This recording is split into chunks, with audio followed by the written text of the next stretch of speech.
परंतु त्याच्यातल्या एका खासदारांनी जर 5 वर्ष मतदारसंघात लक्ष दिलं असतं तर खूप बरं झालं असतं.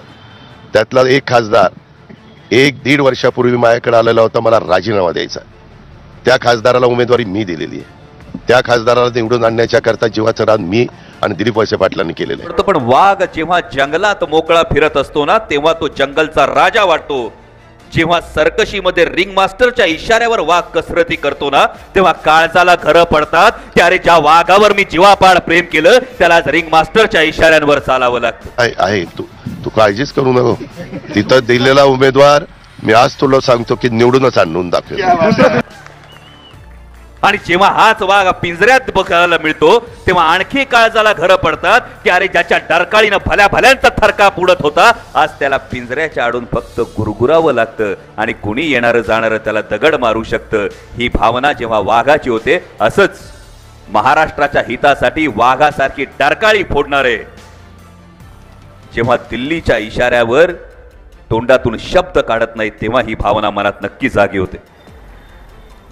पण हा शेतकरी आक्रोश मोर्चा निघाल्यानंतर बरोबर ज्या मागण्या करत होतो या मागण्यांमधल्या सगळ्या मागण्या आतापर्यंत तुमच्यापर्यंत पोहोचल्या. पण मला प्रश्न जास्त महत्वाचा हा पडला की महाराष्ट्र सरकारमधले अनेक मंत्री घाईघाईने टीका का करायला लागले. वाघ आपल्याला लय आवडतो का नाही? हा येस बॉस, वाघ आपल्याला खूप आवडतो. पण वाघ जेव्हा जंगलात मोकळा फिरत असतो ना तेव्हा तो जंगलचा राजा वाटतो. जेव्हा सर्कशीमध्ये रिंग मास्टरच्या इशाऱ्यावर वाघ कसरती करतो ना तेव्हा काळजाला घरं पडतात की अरे ज्या वाघावर मी जीवापाड प्रेम केलं त्याला रिंग मास्टरच्या इशाऱ्यांवर चालावं लागतं. आणि जेव्हा हाच वाघ पिंजऱ्यात बघायला मिळतो तेव्हा आणखी काळजाला घरं पडतात की अरे ज्याच्या डरकाळीनं भल्या भल्यांचा थरकाप उडत होता आज त्याला पिंजऱ्याच्या आडून फक्त गुरगुरावं लागतं आणि कुणी येणारं जाणारं त्याला दगड मारू शकतं. ही भावना जेव्हा वाघाची होते असंच महाराष्ट्राच्या हितासाठी वाघासारखी डरकाळी फोडणारे जेव्हा दिल्लीच्या इशाऱ्यावर तोंडातून शब्द काढत नाहीत तेव्हा ही भावना मनात नक्की जागी होते. शेतकऱ्यांच्या प्रश्नाविषयी केंद्रातील सत्ताधाऱ्यांना जाब विचारण्याचं धाडस महाराष्ट्रातील नेत्यांमध्ये नाही असं म्हणत राष्ट्रवादी शरद पवार गटाचे खासदार अमोल कोल्हे यांनी नाव न घेता अजित पवार यांच्यावर सडकून टीका केली.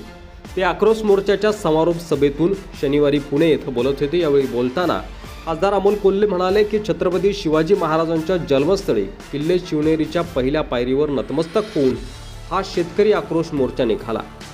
प्रमुख ज्या 6 मागण्या घेऊन हा शेतकरी आक्रोश मोर्चा काढण्यात आला यामध्ये कांद्याची निर्यात बंदी उठली पाहिजे.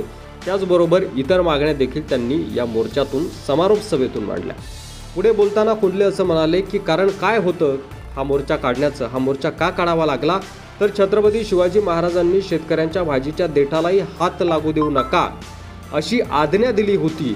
मात्र त्याच छत्रपती शिवाजी महाराजांच्या महाराष्ट्रात सध्याचे सरकार हे शेतकऱ्यांकडे दुर्लक्ष करतंय आणि म्हणून हा मोर्चा आम्ही काढतोय असं अमोल कोल्हे यावेळी म्हणाले. आमच्या शेतकऱ्यांच्या प्रश्नासाठी तुम्हाला दिल्लीची वाट का दिसत नाही हा कळीचा मुद्दा आहे अशा शब्दात अमोल कोल्हेंनी महायुती सरकारवर सडकून हल्लाबोल केला.